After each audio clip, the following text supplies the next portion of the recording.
He doesn't read, but he can play anything. So it's whatever you can do to make it work. Read, not read, but, practice your butt off till you can play anything comfortably and be prepared to take on any kind of gig. Yeah, great, fair enough. Brian asks a different type of question. He asked, do you anticipate releasing another solo album anytime soon? Well, yeah, I'm working on music now, although I have this trio. It's called a trio, but it really isn't. It's really just Scott Kinsey and myself. And Gergo Borlai, who's this drummer from Budapest, is also our drummer. But on the first, it's a group called Arc Trio, but it's not really a trio because we have other guys come in and play. Arc Trio came out right before COVID in 2017, 18. And it's an interesting record. It took a little bit of time to work on it in the studio, but we got it done. Gergo was not available for the whole record, so I got Vinny Colaiuta to play on a couple of songs, and I also got Gary Novak to play on a couple of songs. And so Scott and I have been working together on a bunch of other projects. In fact, we were working on a big band record together, and that ended up being an Arc Trio big band record. So it's Gergo Borlai on drums, Scott Kinsey, and myself. We're the basic rhythm section. I casted a bunch of guitar players and some horn players, and then I got the John DeVersa big band to play on all the tracks. And there's a vocalist on a tune and some other extraneous. I think there's a flautist named Katis Buckingham on 4th songs. There's a tuba player on a couple of tunes, a violinist on a couple of tunes, actually. That's out now. That's called Archaeology. And Scott Kinsey and I produced that together. And it's us playing the music of this German composer that I've now produced 4 records for, by the name of Michael Schmidt, who's from Bremen, Germany. And I'm going to be doing another record for him next year with a kind of a similar concept, but not a big band record. So aside from this Arc Trio thing that I've been doing, I am considering doing another solo record. But I've been producing since COVID. I've been averaging 10 to 14 records a year since 2020. And the schedule's been really intense, and I haven't had a lot of time to write. And I'm really trying hard to change that dynamic in my life and spend a little more time writing. So that'll help. Okay, great. Yeah, thanks. Next is from Roy in Nashville. He says, at one point we talked about licensing material you had already composed, like Yellow Jacket material for use in TV and multimedia. Can you give some tips about how someone who has an existing catalog can start to do that, and how you can still retain revenue streams from the sales of your music as well as licensing? Wow. Well, that's a good question. What's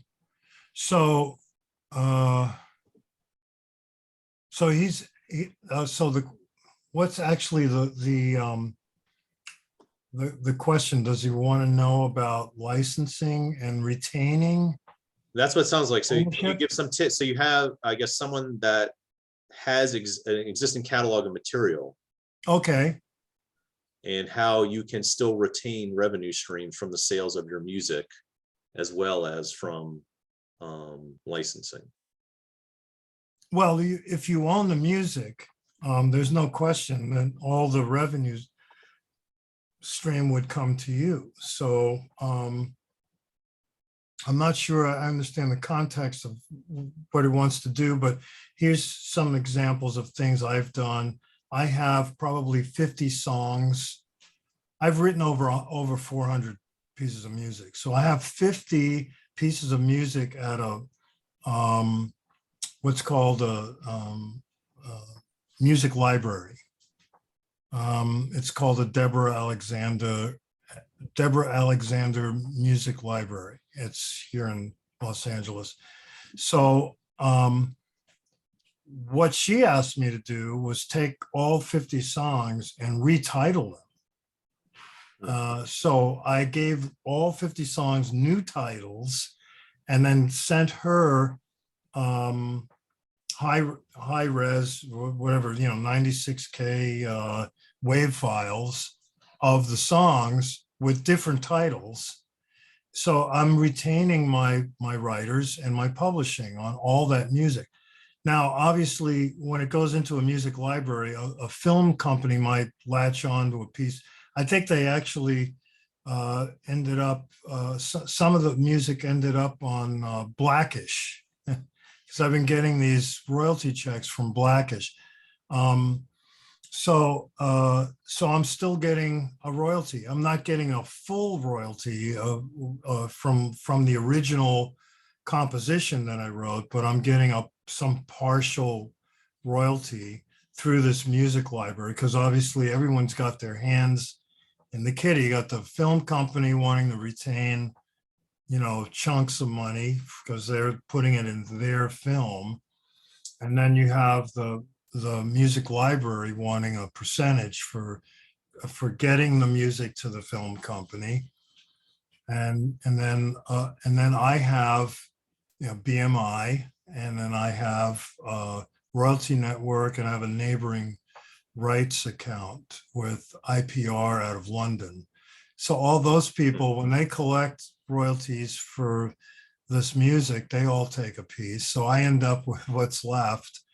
But it's better than, I'd rather have a piece of something that's going out into the world than have 100% of nothing, Right. So that's where that concept is. And regardless of wherever you license the music or send it to, you got to make sure that you're still a part of the equation. You're a piece of the pie. So another example, I wrote a song with Russ Ferrante from the Yellow Jackets and William Kennedy from the Yellow Jackets. And then we had a fourth writer, which was a singer named Lori Perry. So that meant we were down to 25% each. But then that song got picked up by Anita Baker. And Anita Baker took 50% of the song to put it on her record. So that made our 25% squeeze down into 50% of the song. So in other words, Lori, Russ, Will, and I each got a quarter of 50% for that song. But it ended up on an Anita Baker record. And I would rather that happen than me have the song here in my computer doing nothing, and it was nice to have a song on an Anita Baker record. So there's a lot of different scenarios for, I think, what you're asking about licensing and publishing and writers and retaining some equity for something you've written and published.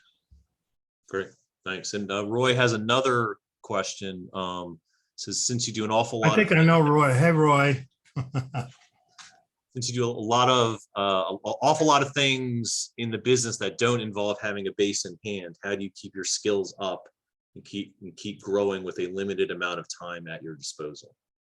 Well, I've been practicing, I've been playing for 57 years. Okay, so in my case, it's not everybody's case. I spent well over 10,000 hours on my instrument. So I feel pretty good about playing at any moment's notice, whether I'm been practicing or not. Obviously, if I haven't been practicing, there's a good possibility that I'm going to destroy some calluses or even get a blister. I actually got a blister not long ago. I hadn't practiced in over a week's time. I was mostly just producing.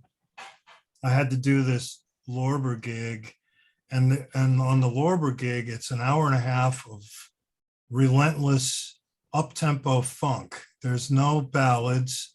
And by the end of that, it was 2 shows. And by the end of the 2 shows, I actually had a blister on my my index finger for picking. So I have a remedy for that.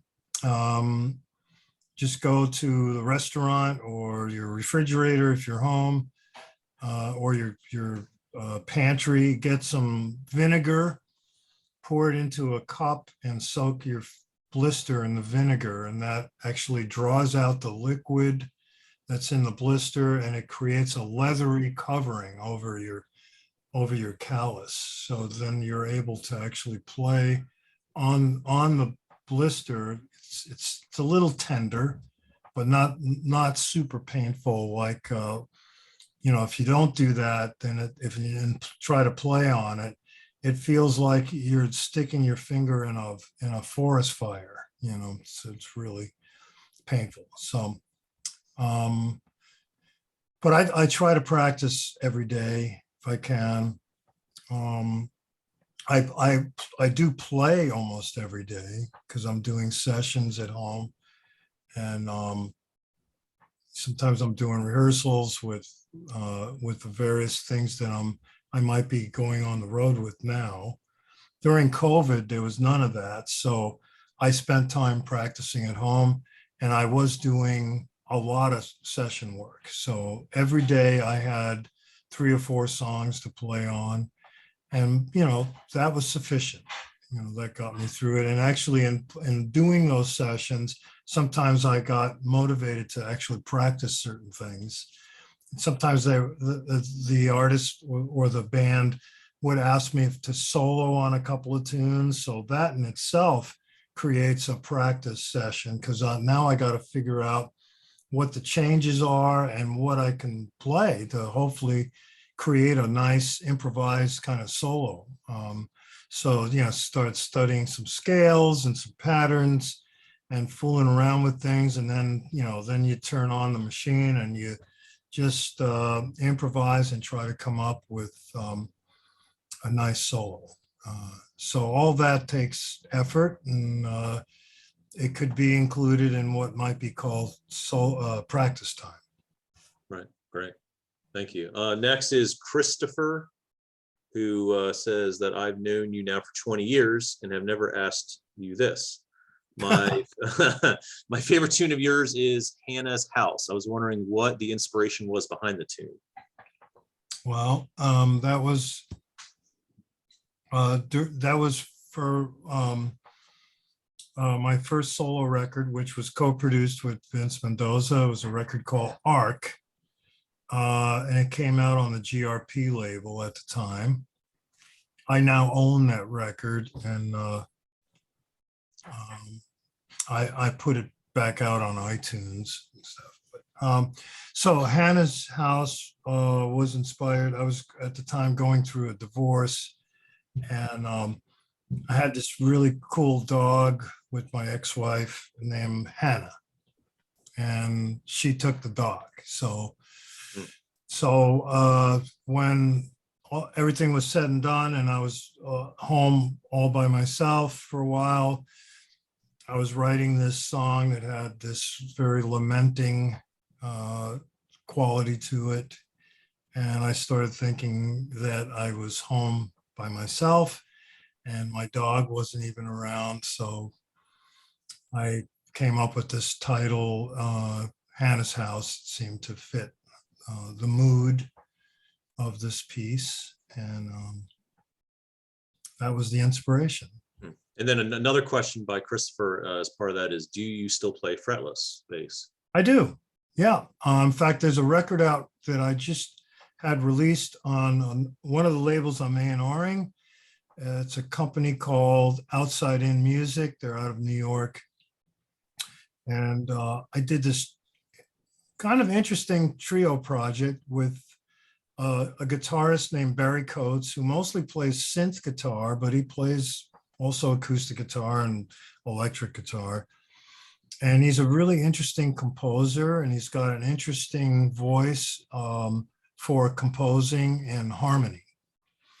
In fact, I co-wrote 3 books with him for Warner Publishing, where we dissected a bunch of standards, but the main focus was his reharmonization. Um, um, and so it was him, it was Barry on guitars and synth guitars, a drummer friend of his who I'm now friends with, a gentleman named Jerry Califf, who's been around. He's a studio drummer. He's done a lot of film work. And then I played bass on the record. And in putting the music together, I felt the music had a really interesting vibe to it. And it reminded me almost like some kind of like an ECM record. And if you're familiar with ECM records, you'd know what I'm talking about. That's a label out of Germany, but they recorded a pile of German and Scandinavian musicians like Jan Gabarek and Eberhard Weber. Keith Jarrett did a bunch of records for them. Pat Metheny also with Lyle Mays did some records for ECM. Teddy A. Ripdahl was an interesting guitarist. All these very interesting musicians recorded for this label. It's run by a guy named Manfred Eicher, who's a German producer. And fortunately, the Yellow Jackets got to record with their house engineer, a guy named Jan Erik Kunschag. And one of their main studios where they did the records was in Oslo, Norway. So we did a record for the Yellow Jackets at that studio. Russell got to play on this piano that Keith Jarrett played on, this great record called Belonging, with Palle Danielson on bass and John Christensen on drums and Jan Gabarek on saxophones. And Jan Erik was great. And we spent almost a whole month in Oslo, which was quite a wonderful experience. That record was called The Spin, and it came out on originally on MCA Jazz, but it ended up on GRP. So this record that I'm talking about that just came out, it's called New Dreams, and I played fretless on basically the whole record. Right. Question from Chris here, who asks, what are you recently listening to for pleasure, not for work?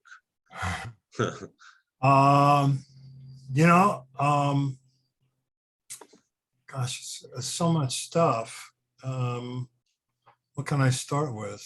Well, I have my iTunes on my phone is just riddled with all kinds of music. So whenever I'm in the car, I just let it ride, and I listen to everything from Tower of Power, Joni Mitchell, Led Zeppelin, Pat Metheny, John Scofield, Miles Davis, John Coltrane, sometimes the Yellow Jackets. This guy that I A&R'd, his record is on my playlist, and I love the record. It's a guy named Rafael Greco. He's from Caracas, Venezuela. He made a beautiful record called Signs of Life. I listen to, even though I have produced these things, I do listen to things for pleasure. I try to listen to things as a listener, not just as a producer or a musician. So I have a production of a Marilyn Scott. She's a really great singer. It's a record called The Landscape. She wrote these great lyrics. It's all about what's happening now in climate change. And it's a really interesting record. I have a lot of neat guys on there like Vinnie Colaiuta and Scott Kinsey and Mike Landau and Russ Ferrante. So I listen to all sorts of I listen to Prokofiev. I listen to Shostakovich. I've checked out solo piano, a lot of solo piano stuff lately by Keith Jarrett. And also I'm a big fan of the trio with Jack DeJohnette and Gary Peacock. So I've been listening to a lot of that, especially because I know Keith Jarrett's not doing well these days. So I miss his voice in the world of music. And so I listen to a lot of Keith. This is very inspiring. Gosh, what else? James Brown. Love listening to James Brown. A lot of old R&B and even some like crazy like pop music. Like the other day, I was really interested in a TV commercial for some kind of drug. And they're using this song by a Scandinavian group called Pilot. It's called like Magic, something Magic. And I found that online. So I look stuff up. I'm constantly listening to things. I try to find experimental music as much as I can just to get a listen and understanding on some of those kinds of things. There's so much music that I don't have time to listen to as well. So that's on my list to try to catch up on. So that's a tough question to answer because there's so much music I listen to. I'm getting ready to produce some tracks for a bass player from Senegal. So I'm now listening to music from there. And that is a major hub for percussion. And I've studied music from Senegal in the past. So, and I just heard from a bass player friend of mine from Ghana, and he's asking me to come to Ghana to do possibly a little festival with Jeff Lorber. So next year. So we'll see. I'm not sure that's going to happen, but we'll look into it. Great. Yeah, thanks, Jimmy. I was thinking a couple more, and then we'll give you a break and let Keith do some talking here. Okay. So maybe with that, what if we shift gears and maybe would you mind describing, since we're about to talk to Keith himself, I guess, how you got introduced to Roscoe guitars and why you play Roscoe? Okay, well, that's an interesting story on some level. I was touring with the Yellow Jackets. It was 1998. And I was exclusively using Tobias guitars. Now, Tobias guitars got sold to Gibson. Gibson completely destroyed the instrument, in my opinion. And then basically they took all of Mike's staff and then they fired them, and then eventually they booted Mike out the door with what's called a retirement package, and then he had to sign a non-compete agreement, so he couldn't do business for like a year and a half, whatever it is on the agreement. So Mike just kind of went away, although, he took that time to start working in his head, coming up with a new design and a new product, which eventually came out as MTD, Mike Tobias Design. So I'm still an endorser of Mike's, but at the same time, in that year and a half that he could not do business, I was touring in 1998 with the Yellow Jackets, and I was in Seattle, Washington, playing a four-nighter up there in a place called Jazz Alley, I guess it's called.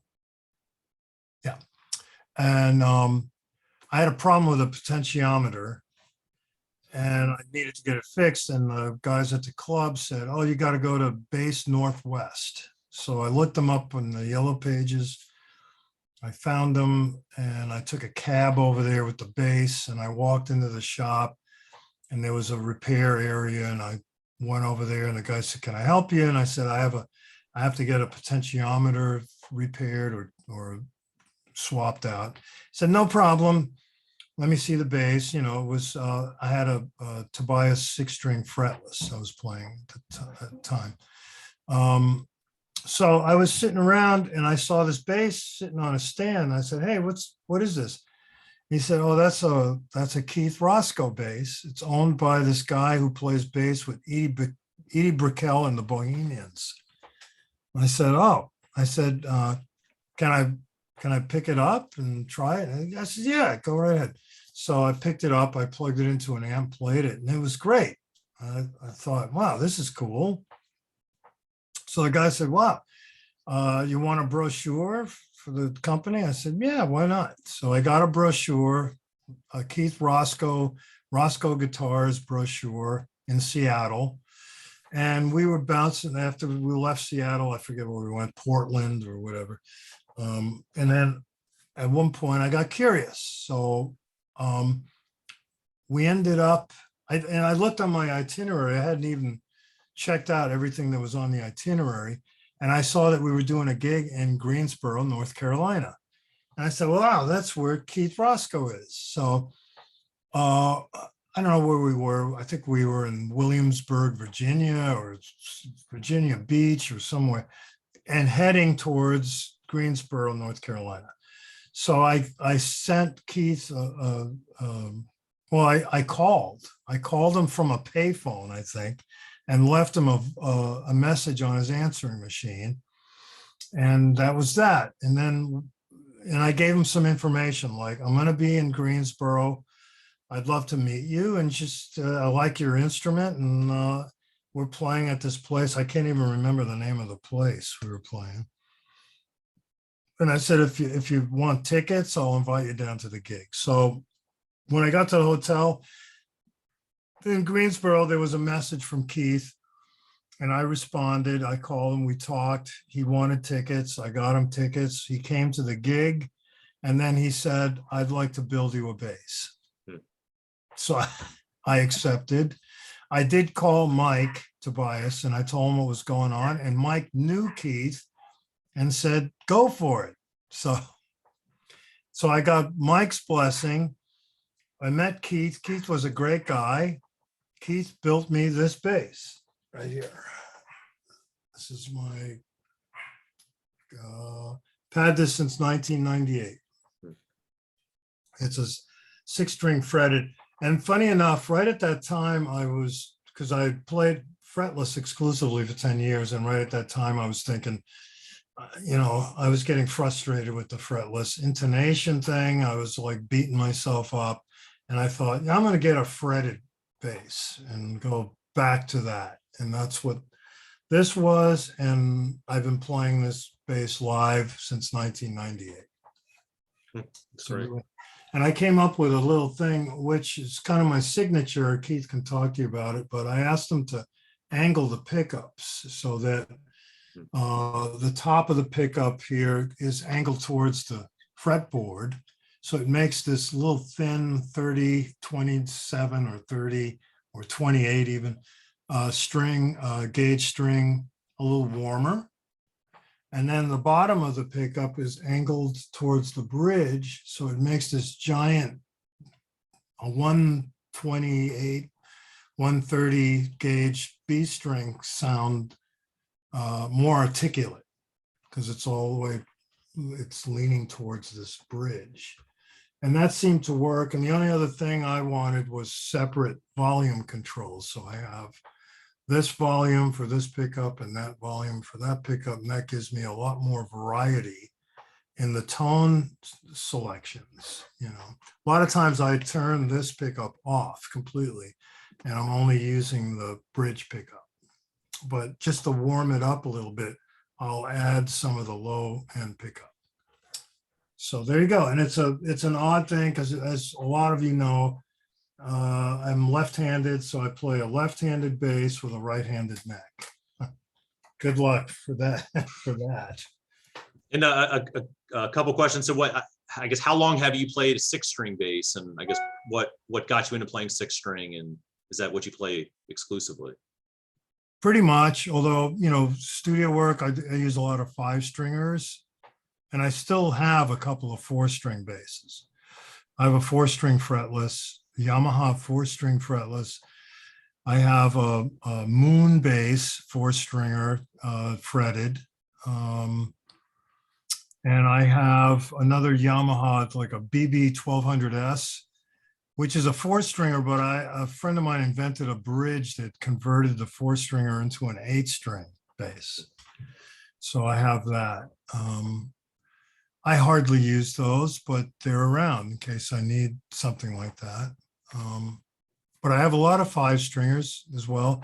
But live, I exclusively play 6-string just to have the capability for, you know, the soloing and having that higher extended notes.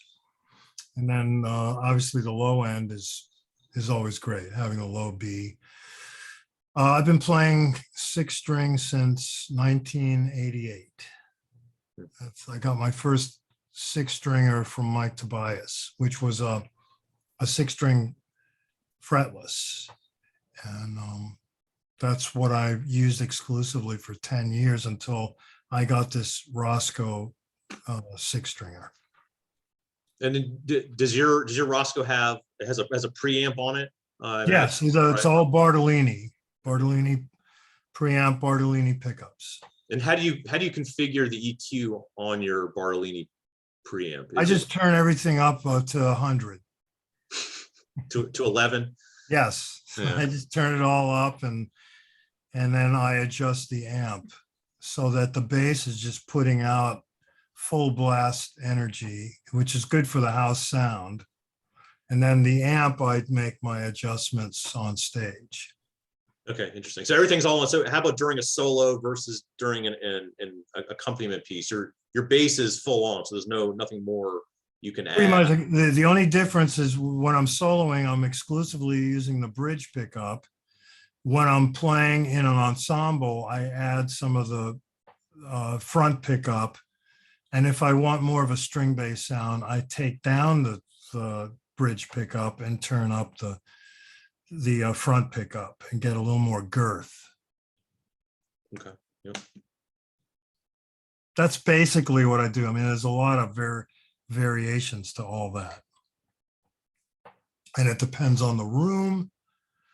You know, there's a lot of variables. So you just, my ears still work pretty well. So I rely on them to tell me what to do in different rooms, you know, from a little 100-seat club to, 10,000-seat shed, you know. But as you said, any changes though based on that are at your amp or front of the house? Pretty much, yeah, pretty much the amp. And then if I'm not getting what I need or what the front house guy needs, then I have to adjust the guitar as well. Try to help out, you know. Yeah, makes sense. And Keith, are you there? You able to pick Keith, up? Keith at lunch? Probably. I'm here. Oh, hey. Oh, great. Hi, Keith. Hey.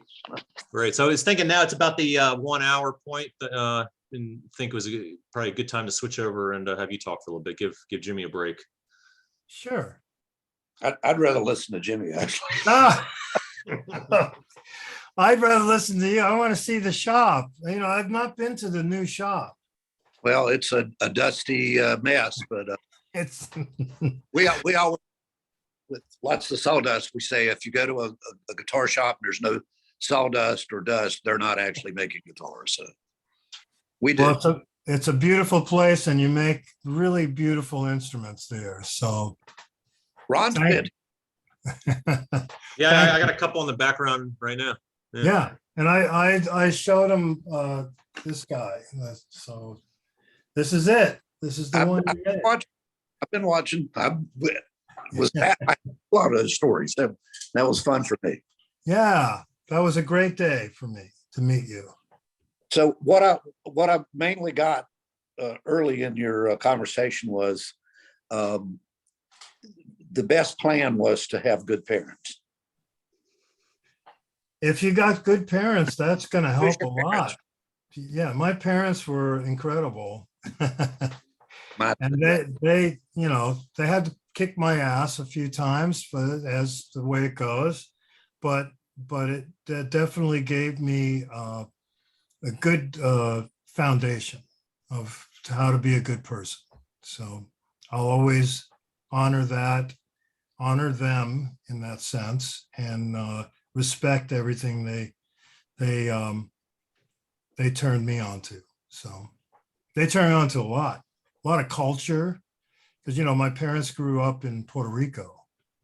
Right. So I learned a lot about the island cuisine, the music, the dance,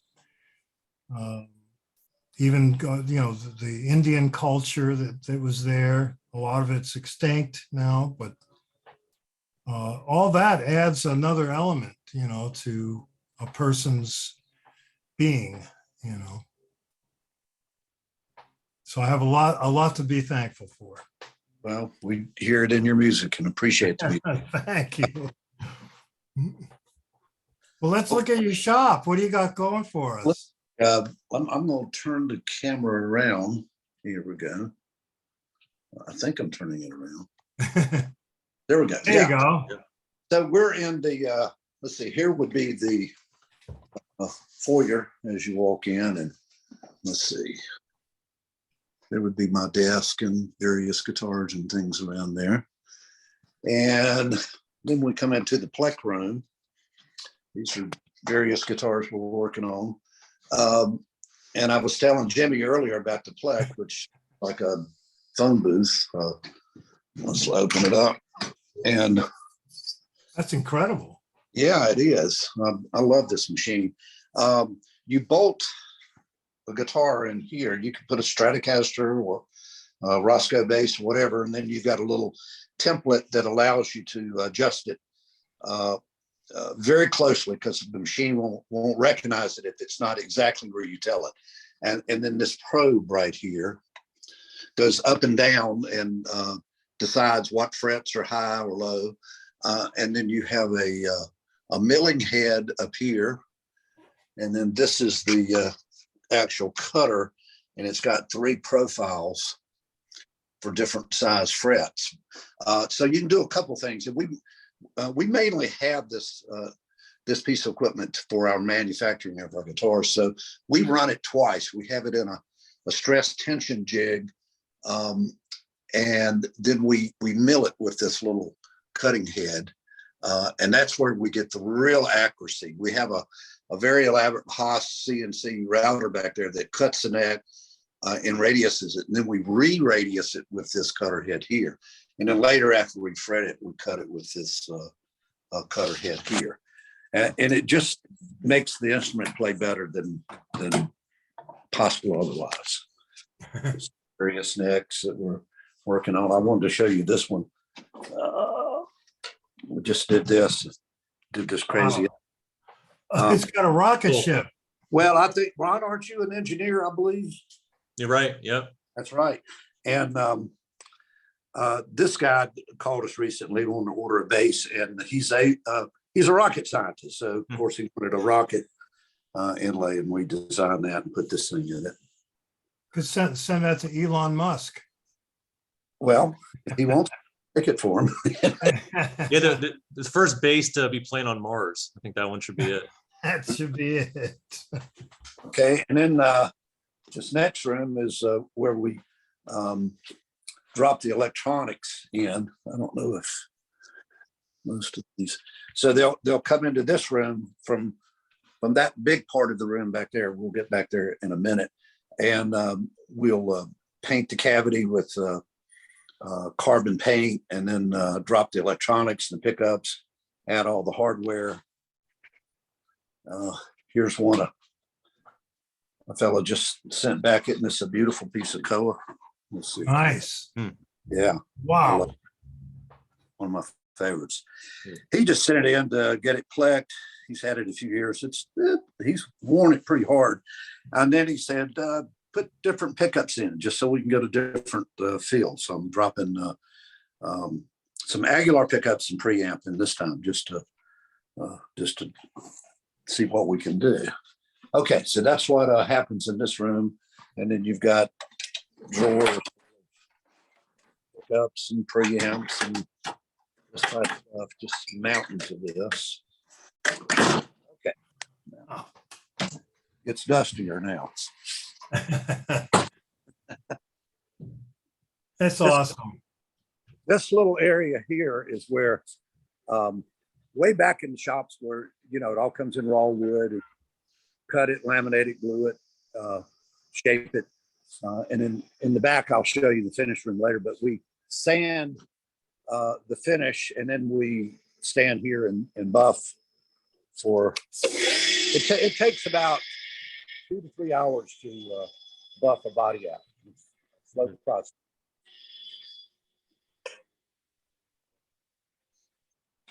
Lots of necks and bodies and holding patterns. Lots of them. Oh boy. Oh boy. This is where Kyle and we have a new guy, David, do the fretting. They just press the frets in right there. Here's a batch of them there. They've just finished. This one is still got to be fretted. Let's see. These are our exotic woods. You can see all the quilted maples. Yeah, there's some fret jobs. It's beautiful. This is a collection of exotic woods that I've been working on for 40 years. I'll be kind of exiting things in the next few years, and Kyle, here he comes, is working to take over. He's doing a super job. This will be his collection of wood, but I think I'll leave him enough exotic woods to make probably 1,000 guitars, I guess. Would you say? Say five or 6,000. 5 or 6,000. 5 or 6,000. Woo! Yeah, and I keep buying wood all the time. That's it's important. Yeah, absolutely. Kyle actually got a haircut for this, so I did. Mom cut it. Okay, good. It's free. He says his girlfriend was scared to do it.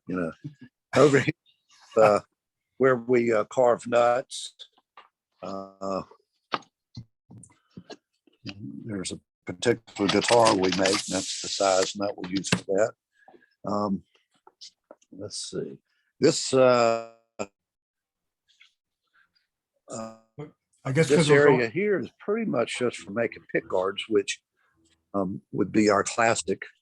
And you can see the different templates that we use. Making pick guards is a pain. I'm glad I don't have to do it. You got various little stations here for cutting it and beveling it.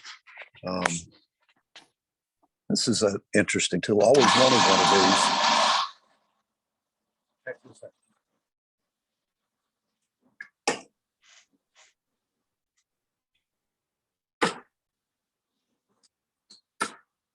Wow.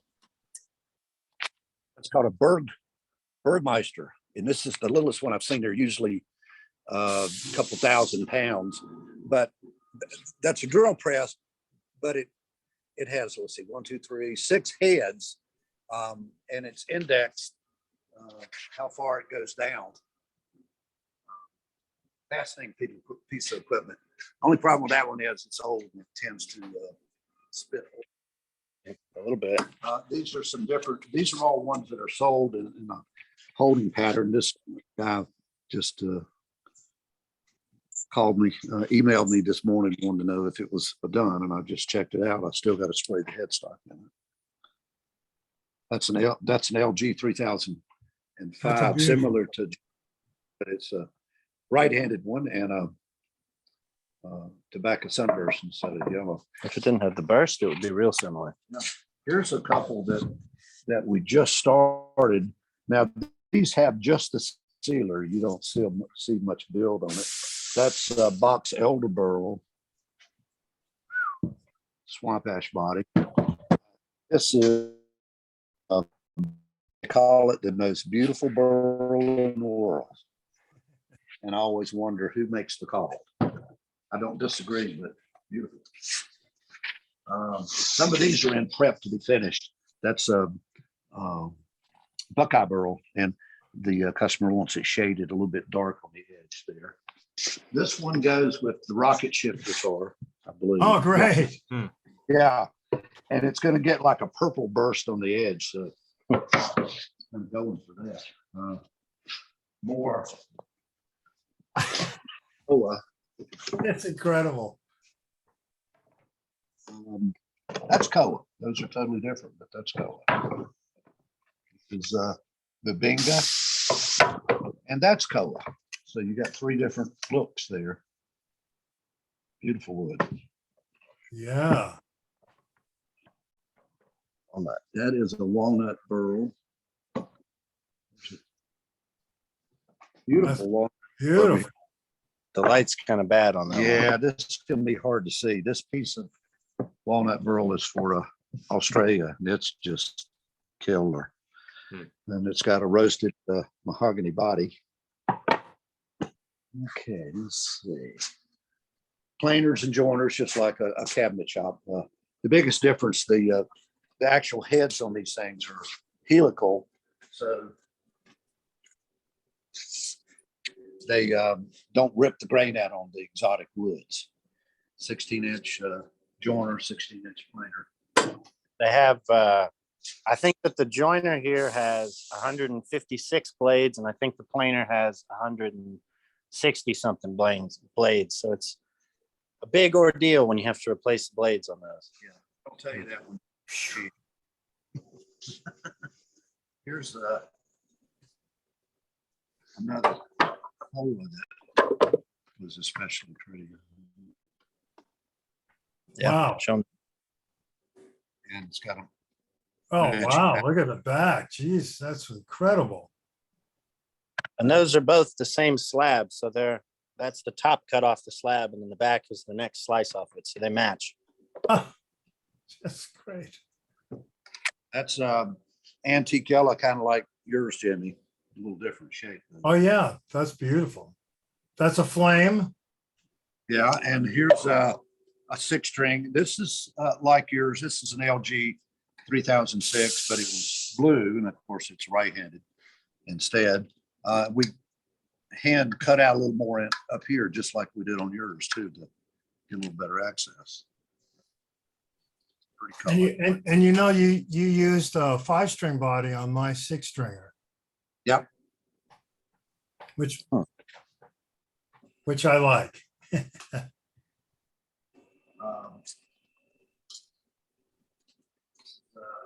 Bandsaw, let me hold this and you can show them, Kyle. I think you wanted to.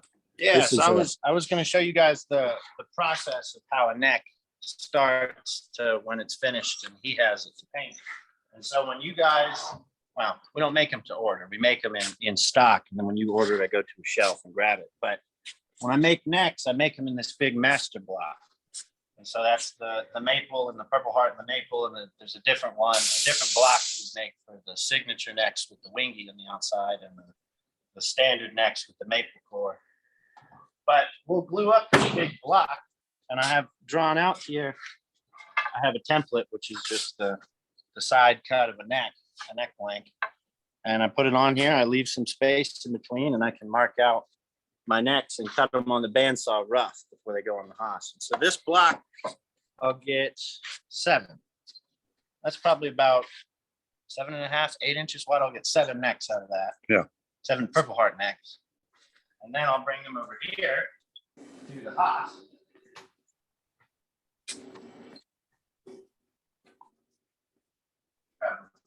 It's like magic. So I'll take that block and I'll cut it down. You can see that shape of the template there. I'll cut it down into a blank like that. And the Haas will do a couple surfaces. I'll join this surface, but it'll make the angle here so it's correct, and it'll cut this rear surface.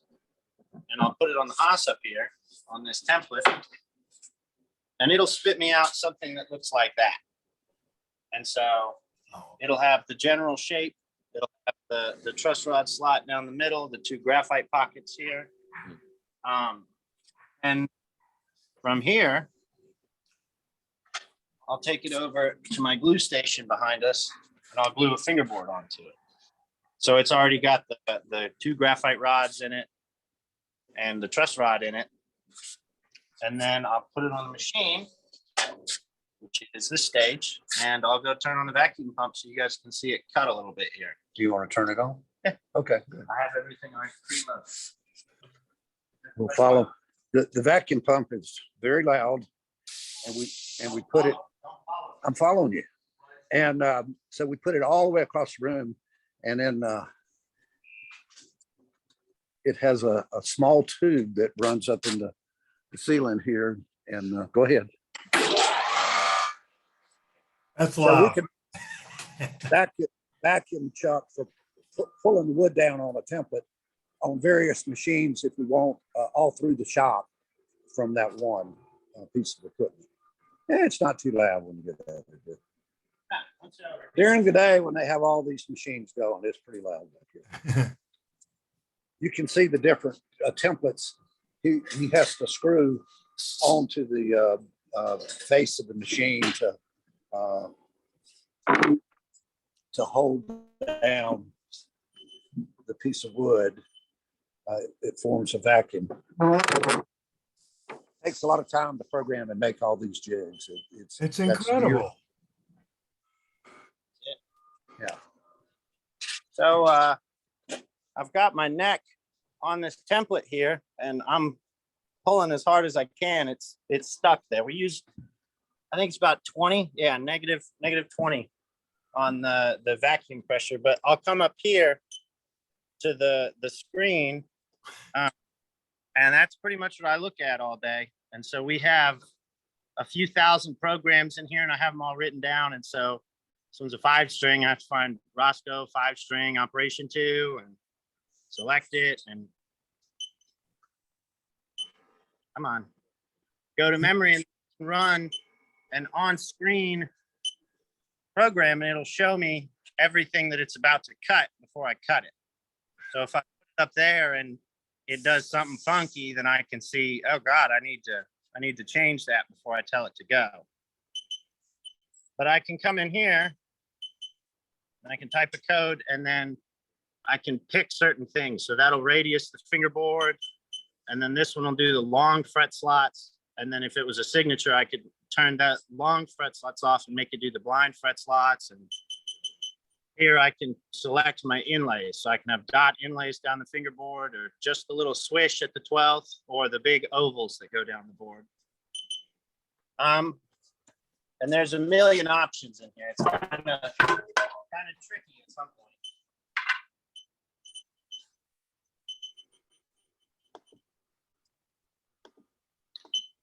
We have a friend that works about a half a week, and he mostly works at home, that he changes, tweaks, touches up these programs on a regular basis. This is the tool changer.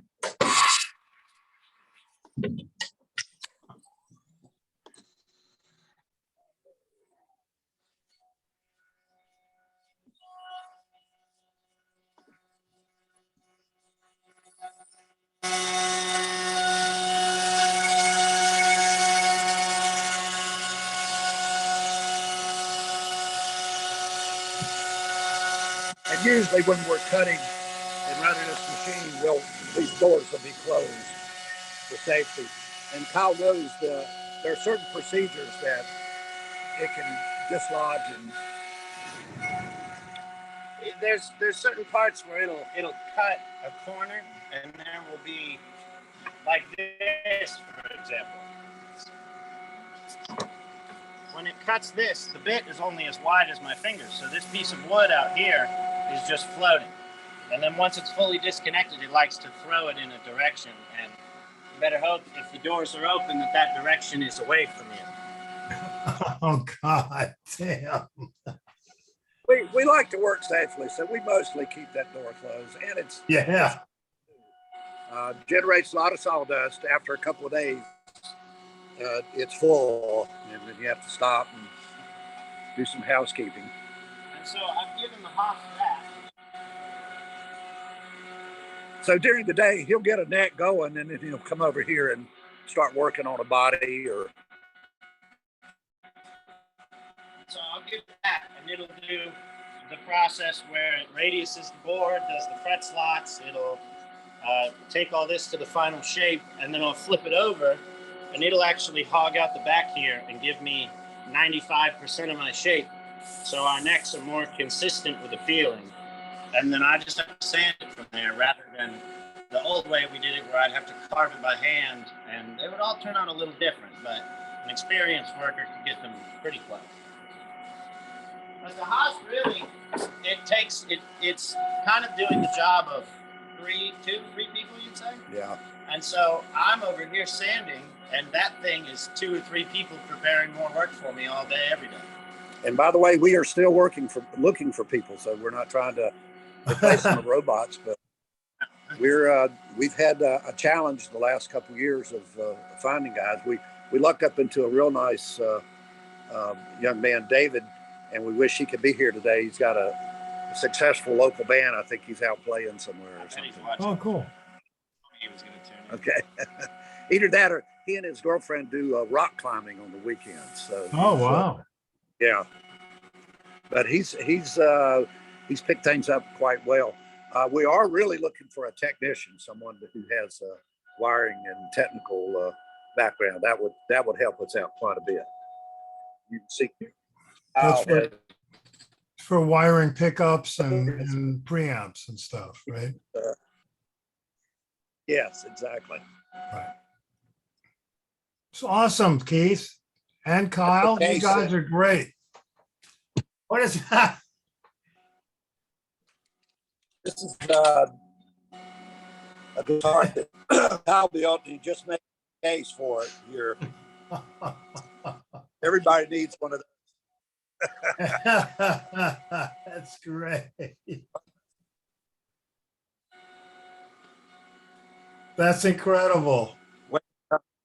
It does. It weighs a ton.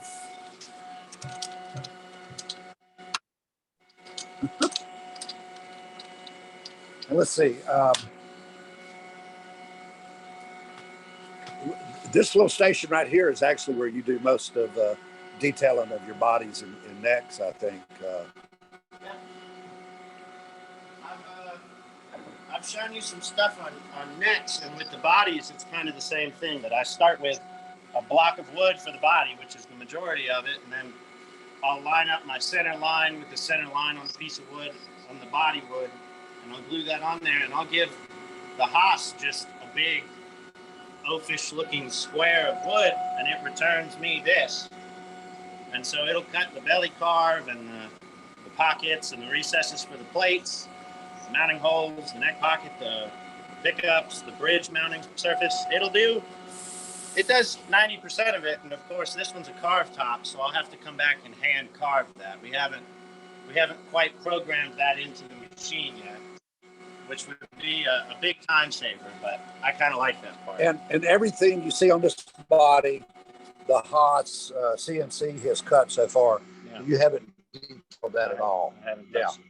How long would it take you to detail this out at this station? 2 or 3 hours? Well, I'll have to. This one's a carved top, and so that'll add like another 30 or 40 minutes to it. But if it was not a carved top, it would probably take me 45 minutes to an hour to sand. That's all. That's pretty good. Top. Yeah.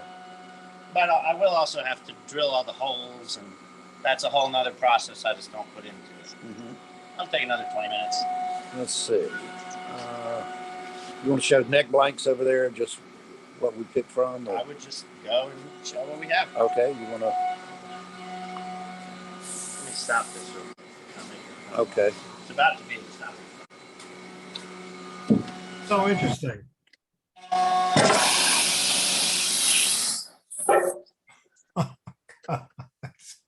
So in that small amount of time that we just walked away, it's radius to that fingerboard.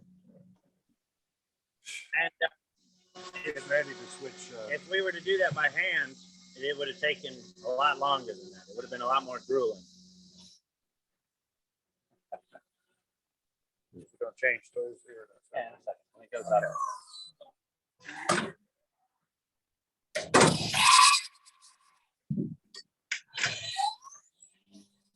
What is it doing now? Cut the shape? It'd be cutting the fret spots. Oh, it's cutting fret spots. This is the longest process. Wow. That takes quite a while. That's incredible. I think he's going to stop it. That would go on for like 10, 15 minutes, wouldn't it, Kyle? Yeah, 20 or 30. Yeah. I'm so- going to stop it because it'll be noisy for the rest of us watching. So it might take 6 or 7 tool changes to cut a neck or a body. Oh, yeah. And then he showed you the neck block, and then he slices necks off, and they'll sit over here. He may go right through a block 2 or 3 times, or he may they might stack here. Some of these might sit here for 2 or 3 years before you use them.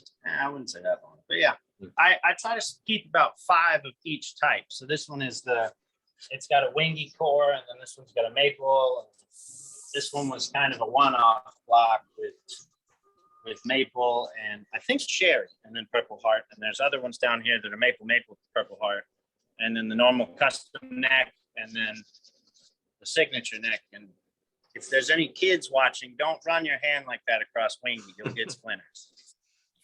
Oh, and explain what this station is. This is the vacuum bag.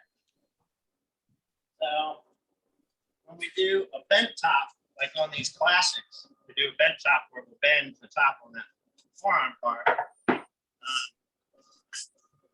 show you how it works.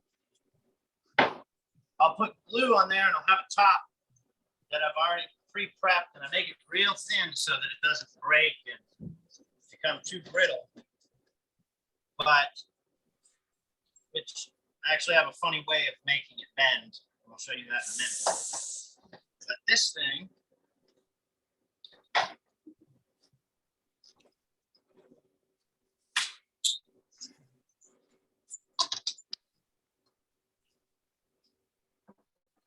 put a bottom into it, and of course you have glue on it so it'll stay, but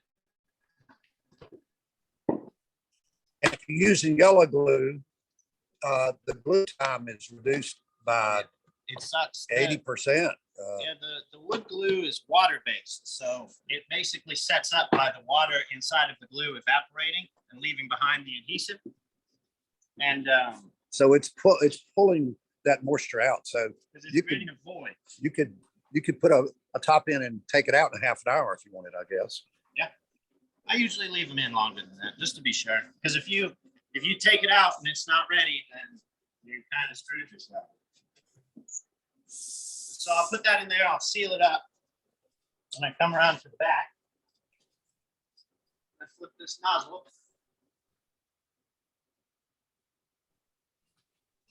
And it's just slowly sucking all of the air out. If you watch here, you'll see a body appear through it. At some time. There you go.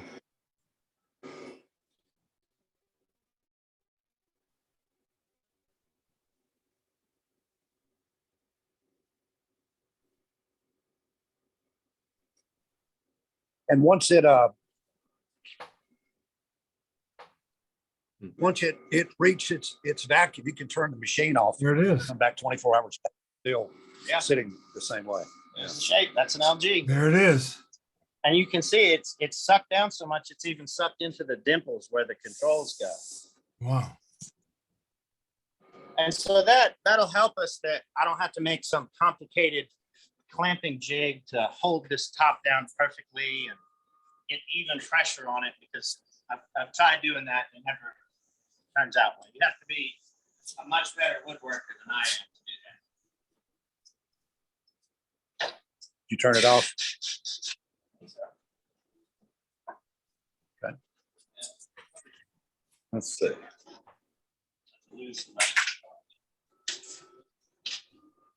You want to show the where you glue stuff up over here, your big press? These are sanding stations with your DA sander, hand sanding. There's one over there, one over here. Got a couple other ones. And as dusty as it is, without these, it would even be more so.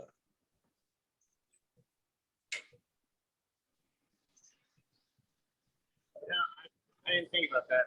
Well, I think this filter is clogged. With gravity gravity, the dust is going to fall, whether it gets sucked in the process of putting those neck blanks and the body on and off the hoss with different processes, I'll bring them over here to my glue station / lunch break area, and I'll glue a top on them, or I'll glue a fingerboard on them, and I'll put them in this big clamp. How much pressure do you think this clamp is? Probably a lot. I don't know. This clamp used to be hydraulic. It had a nice little pedal. Yeah. But somebody broke it, and I never got the luxury to experience that. So I have to turn it by hand. And when you gotta open it up to here, it's a little bit of a pain. You have something in there? Yeah. Okay. Glued it up on Friday, so it's done. So you can, if you're putting an exotic top on a, say, a mahogany body, swamp ash body, you could do 3 or 4 tops at one time. You just put that plastic sheeting in between. It's really just the limit of how fast the glue sets up. So Yeah. if it's a real hot day and the glue sets up in 30 minutes, I can't glue up 7 or 8 No. bodies, but 2 or if 3 it's is the about middle it. of the winter, Yeah. I can glue for an hour and a half Right. if I really want to. And these are just different fingerboards that he has pre-cut and ready to go.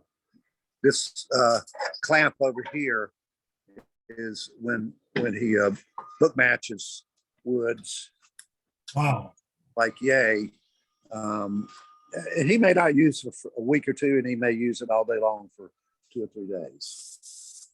And those are epoxy things. Yeah, that's an epoxy system there. It pre-meters it out 5 to 1. You got a slow version, a fast version, depending on if it's summertime or winter. Here's these are some Thunderbird bases Oh, wow. that we found after someone had asked for one the other day, and we looked and we ended up with 3. So Kyle's dead set on working these through. So we're going to build 3 just for the fun of it, I guess. Oh, that's fantastic. Yeah, and these were made for Hank Williams Jr.'s band. I made one for Hank, one for his guitar player, and one for his bass player. And we routed them all out because they had an area for LEDs, and we put like 200 to 300 LEDs in here with a big pack for a battery. And then they used them on a certain tour, and they coordinated when you flip a switch that have a big design that came on the body. Hanks said both seats up and down the fingerboard. That's his nickname. It's a long time ago. I would say. This machine is just a bandsaw, and it's horizontal. And I'd always wanted one of these. No, this machine takes 20 minutes to set up to turn on, but you would feed a piece of wood in this side. For example, this block here, which this used to be one solid block, and I send it through and it'll cut it a lot more accurately than the normal bandsaw would into little slices. And safer. Yeah, a lot safer. And you can see the edge here where the bark was, that it follows the same shape. And so if I'm book matching a top, this isn't a top, these are guitar fingerboards, but if I'm book matching a top, then that really benefits me that my surface is already pretty smooth and flat, because the further I skim this surface down, the worse my book match becomes. So having something like this is pretty crucial with what we do. Let's show the pin router. Pin router, the old way. Yeah, and this is how we made Jimmy Haslip's bass. Here, you have templates, and the bottom part of the template is shaped like each guitar or neck. Then there's a pin that comes up, displaces that fits in the groove there. This head just goes up and down. So instead of like on the CNC, the whole thing articulating, the operator has to move this around. The piece of wood is sucked down to the template, not exactly this template, but something like that. This is how we did it for about 30 years until we had the CNC. But we'd chained a guy to this thing, and by the end of the day, he could cut 10 or 12, but he'd look like a snowman or something. He'd have fur of walk out like this. Oh my God. Got a 12 body. You got your ass kicked. Yeah, I would say. But pretty much this is how everybody cut necks and bodies before everybody got a CNC router. And then this is a contraption I bought. It's a pantograph machine. You put one in the middle and it'll cut one on each side, and it's completely balanced. There's usually not all this stuff on top of it. But it's now obsolete. I virtually, not only can I not sell this machine, I cannot give it away. Oh my God. And it used to be like one of my favorite machines. So kind of breaks my heart a little bit. But Yeah. It when you use it for when you do carved tops, and so in the center here, this pin is just round, and you basically trace a plug body that's already carved there, and you would have one that you bolt down here and one on the opposite side, and then the blades are actually cutting the two outer ones. And the cool thing about it to me is that these blades cut to the right, and that one over there cuts to the left. So if you try to cut one body with it, the whole machine will pull to the right or to the left, depending on which side you have it on. But if you cut two of them, they counterbalance each other because they're both trying to pull opposite directions. And it's very smooth. It's very helpful. it's an Italian machine, very well made. That's so cool. Finish ring here. And this is more woods. This is I guess this is the Canadian hard maple. Yeah, that's what I would make classic necks out of. That's what we make classic necks.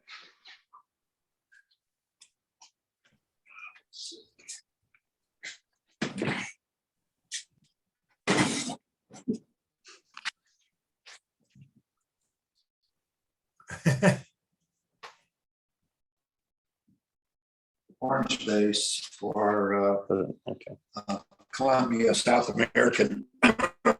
This one, that's one piece of swamp ash, very lightweight, and then I stained it with NGR stained orange. We'll now fill it the grain with a mud, so it'll have kind of a brown grain pattern. We'll build it up with polyester, sand it smooth, and then I'll spray another see-through orange shade over top of that to make it a little bit richer. And then I might spend 3 or 4 days prepping 4, 5, 10, 15 bodies at a time. And I'm about halfway through this batch here. That's Buckeye burl. It's been stained yellow. And this young lady from Atlanta wants me to do a cherry burst on this and a matching headstock. Wow. This one's Bonnie Scott. And that's Buck's elder burl, but it doesn't have any red in it. Swamp ash. This one is nitrocellulose and will be sanded down and relic. Oh, nice. Sprayed That's right. You yellow do- over the top of it. Now, what he was saying about the grain filler, this one here has the grain filler. So that's swamp ash, and this one is orange. That was also swamp ash. And so these grain lines here, these cathedral looking things will pop and be darker like those are. And we have the mud made special for us. It's a dark with a dark walnut stain. So we like the contrast. And here's one for a customer. I'm making a 5-string headless. I think it's a short scale, 33 inch. It's a little hard to see. You have to, in between coats, you have to sand it dull. It's called putting a tooth in it. So the next finish will actually grab into it. This is also for Columbia, South America, be a frou-frou white finish. So you'll barely see that grain. This is Buckeye burl, and it's going to have a black shading all the way around. This is for my dentist here in town. He's left-handed, and it's going to be Fiesta Red. Oh, nice. Yeah, with a gold anodized pick guard. Cool. This one is again, it's kind of dull, so it's a little hard to see the grain. It's beautiful grain, but that's see-through blue, and it just needs a couple more coats of clear. And then here's some of the headstocks. Just leave them. The cherry sunburst one I showed you over there is this one. We'll have to see all the elaborate taping that it takes to do just to get that shade on that. This Yeah. one will have the black burst around that edge, and then these are all just clear. So we're ready to clear those. There's a few around the corner.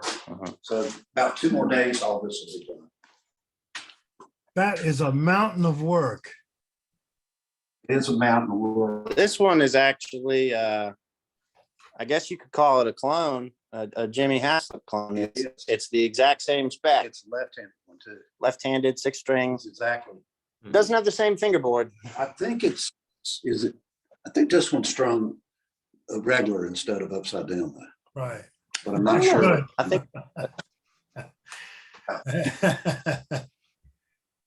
And nice kind of You the whole want that tour, to come actually.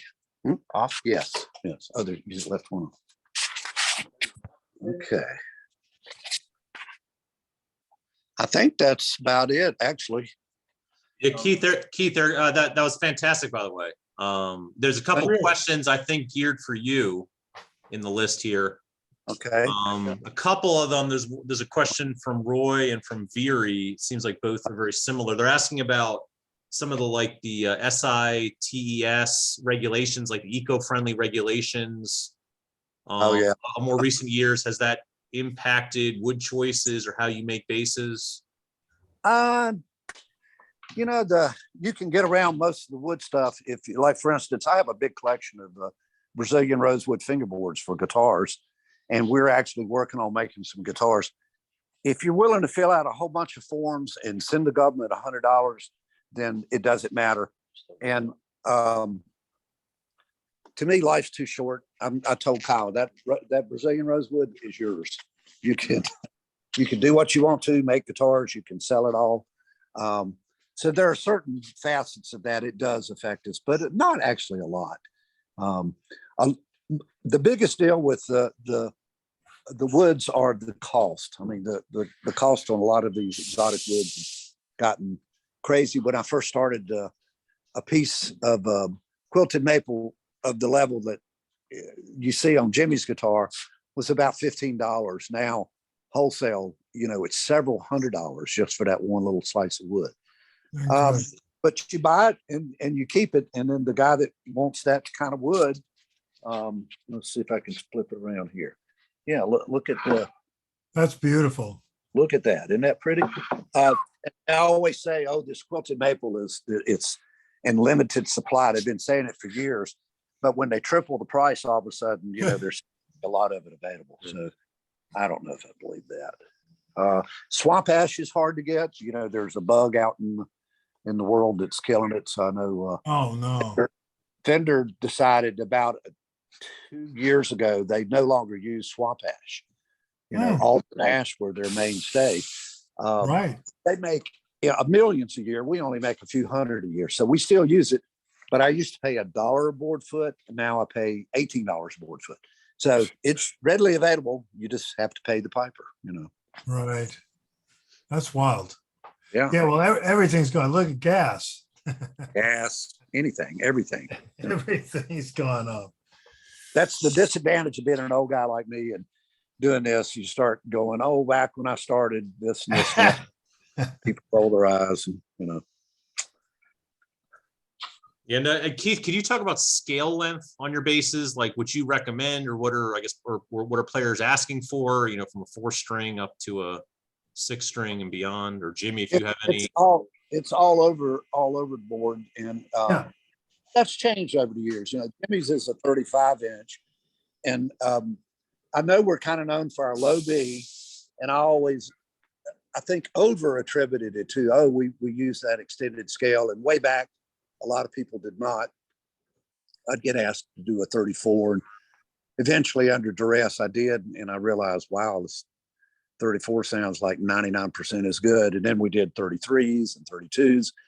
And I found you can get a lot of good, and still the low end sound with even a shorter scale like that. Yeah, there is. I'm making one that's 30-inch right now, and it's a 6-string neck. And that's not going to sound like Jimmy's bass, but he, that's what works for this player for whatever reason. And I've got some on order now for people, older customers that have ailments, arm problems and whatever, and they can't play a 35 anymore, and they may want a 32 or 3. Right. So, you go with what you have to. We are coming out with a 32-inch 4-string and a 33-inch 5-string, a model that we're working on right now. Very cool. Yeah. Well, all I can say is all your instruments sound fantastic, and anybody that's interested, they should definitely scope it out. Well, thank you. You do incredible work, and this factory is incredible. So everything Yeah. you can do in there. It's dusty, but I warned you, we make guitars here. So it's a prototype for what, a 32? 32-inch 4 with a flat headstock rather than the angle. Right. This 32 will be a little more cost-effective version. It's going to be like an LG flat a body with an arm cut, and then the headstock will be more like a classic. So it'll be just run out and no angles down on it. Which we make our classic, and I went into making those. Kicking and creaming, and now I love them. I think they're great, and they sound different than the rest of our basses. And if you opened up the neck, you would find the same truss rod, the same graphite. So they should sound more similar, but they don't. So when you do a slab cut piece of maple and the headstock runs out like that, it affects the sound. So sometimes you think you got all the answers, and you change something and realize you don't even come close to having all the answers. This is all plain maples in here. Any more questions? Yeah, anybody else have any questions for Keith Roscoe? If not, we'll switch back over to Jimmy. Please. All right. Well, I guess regardless, we'll give Keith a break. Go back to Jimmy. If anybody does have any Yeah. questions, please. Really great, Thank you. Keith. No, So Keith, great. Jimmy. Yeah, Keith, that was awesome. Really awesome tour. Thanks, Kyle. Yeah, no problem. Yeah. All right. So I guess Jimmy, going back to questions here. Roy's asking about, is there any pressure that you have out in LA or anything that you've done in terms of using a specific brand of instrument? Or he references, Fenders are the go-to bases for a lot of producers and engineers. Do you get any pressure to use something specific or not? Very rarely. And I, as of late, no pressure, because I'm doing all my bass parts from home. So there's nobody here but me. But even when I was doing a lot of sessions in the studios, even in 2015, 16, 17, 18, no. If anything, I think people would get a little nervous if they saw you pull out a 6-stringer. It didn't matter what make it was, but they were looking for less strings. So I always brought a couple of 5-stringers with me, and even a 4-stringer. That was another thing I learned quickly early on.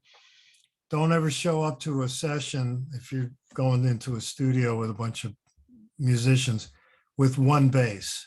Because if they don't like that one bass, you have nowhere else to go. So that happened to me once. I learned pretty fast. Fortunately, there was a bass, like an old dusty Fender bass, in the office of the studio, and they pulled that thing out, and I blew off the dust, plugged it in, and actually it sounded okay. So I ended up using that on the session. But it was a little bit tense there for a minute, because I only had my one bass, which they didn't want to use. But once I plugged in this dusty Fender, they went, "Oh, that sounds good." And I ended up doing the session with that. So after that experience, I never showed up to a session without 3 or 4 or even 5 instruments. So what would, and maybe you could just give us an example. So what would that mean? Like, different basses. Yeah. Like, Okay. So I bring like one 6-string, whether it was a Tobias or a Roscoe, I'd bring that. And that was in case they wanted me to solo, because I like soloing on the extended range instrument, have more options. Okay. But then I would have 2 5-stringers they were proven, that I had done a lot of sessions with, and that could have been a Babinga Tobias bass that I had, and a 5-string Roscoe that I have, or a 5-string Yamaha even. I have a bunch of 5-stringers. I also have these Japanese basses that I've had now maybe for the last 10 years, made by a company called Innerwood, but I only have really the ones that I like in the studio are all 5-stringers. So I have a yellow one and I have a pink one. So the pink one would always raise some eyebrows. I pull that out and they go, "Wow, what's that?" But then I plug it in and it's got a beautiful sound. So very, very Fender-like in a way, but has the low B string. So people like that. And then I would have like this moon bass I have. It's a green 4-string moon bass that I used on a ton of records in the 80s. And it's got a really nice solid sound, very warm. So I bring that one along. And maybe sometimes I bring a fretless just to have that in case they said, you play fretless? Can you play fretless on this? And I would be able to accommodate that. So, great. so in that case, I would have, 4 or 5 instruments with me. Couple of them in double gig bags, and it's no big deal. You throw them in the car, you show up at the studio, you bring them in. Sometimes I would only use one bass. Just depended on what was going on. Great. But at least you were prepared. Yep. Great, thanks. Looks like Friday has another question. Friday says, when you played on Jaco Pastorius Big Band, Word of Mouth Revisited, I read you worked diligently to play your part. Was it Jaco's harmonic note choice, rhythmic part, or fingering the most challenging? All of it is challenging. He was incredible, and I spent some time with him, fortunately, so I could channel at least a little bit of the vibe that I got when I hung with him. That was in 1975. But obviously, I for a long time, I learned a lot of his bass parts and things. Then I got away from that. But, it's a tribute to him. So obviously I'm going to focus on his playing and how he would play things. But I don't sound anything like him, really. So it's my interpretation of that. I guess while we're on Jaco, you mind Yes. sharing? Yeah. Okay. I'm getting beckoned from my lovely wife. Okay. Maybe while we're on Jaco, you mind sharing a Jaco story Well, that comes to mind?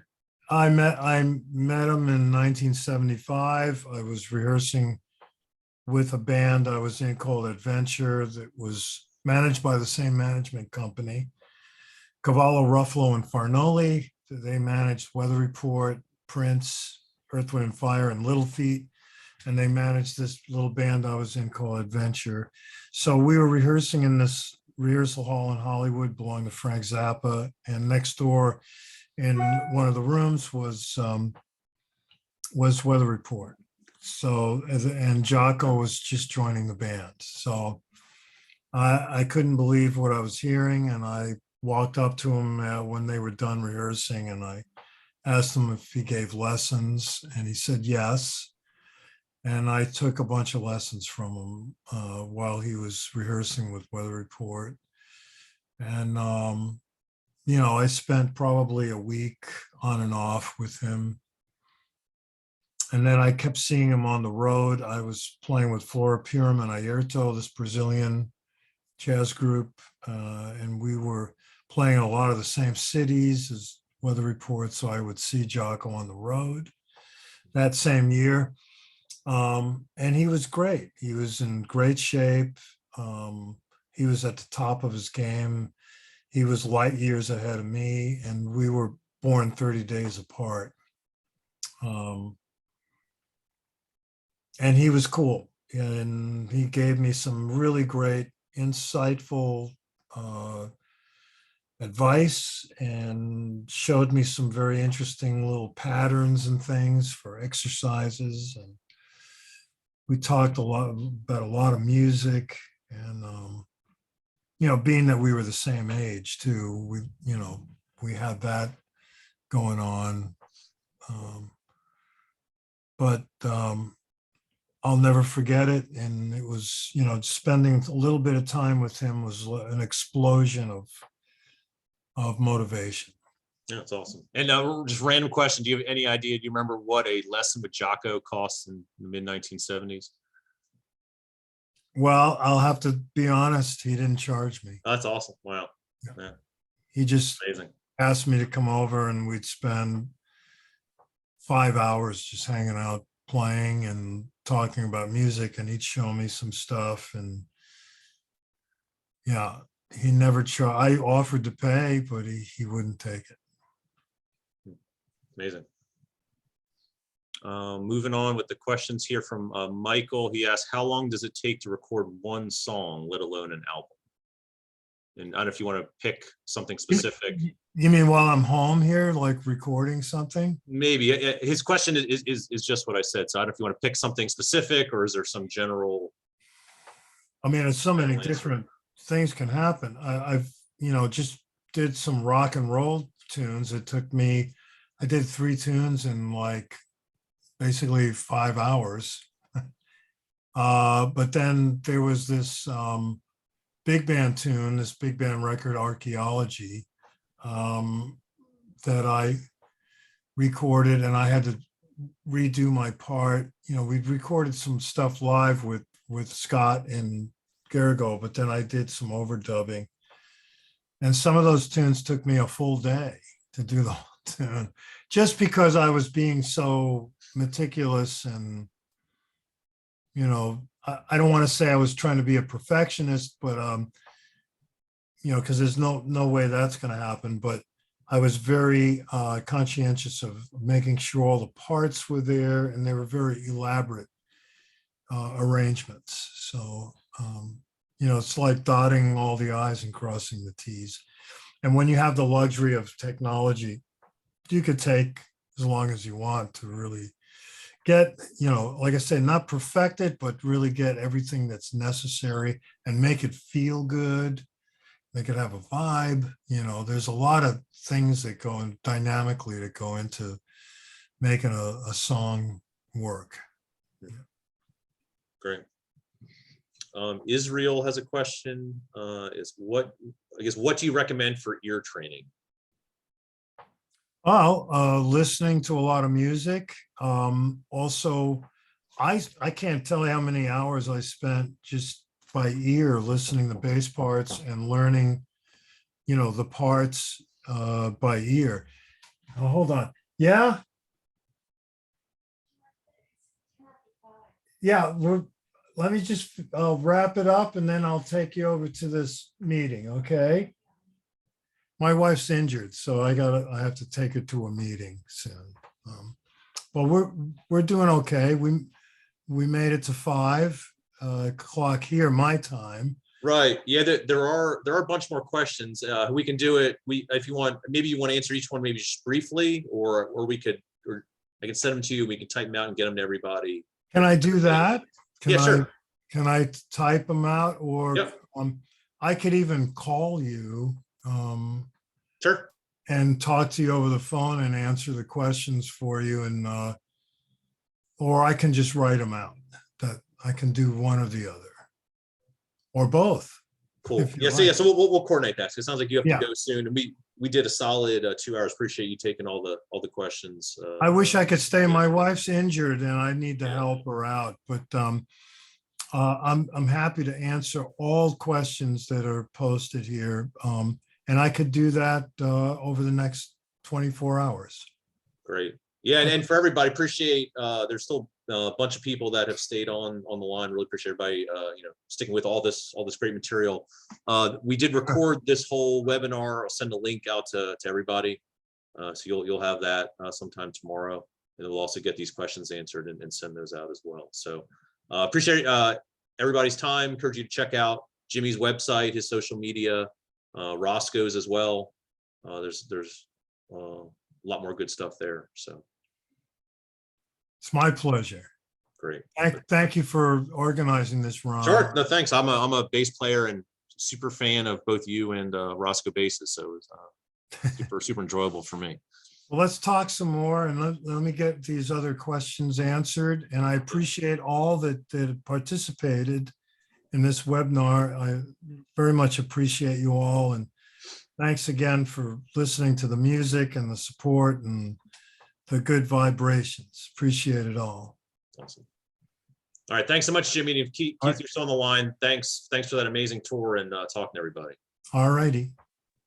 Thank you. Bye. So we're signing off. Thanks, Keith. Thanks, Jimmy. Thanks, Ron. Sure. We'll talk soon. All right. Bye, everybody.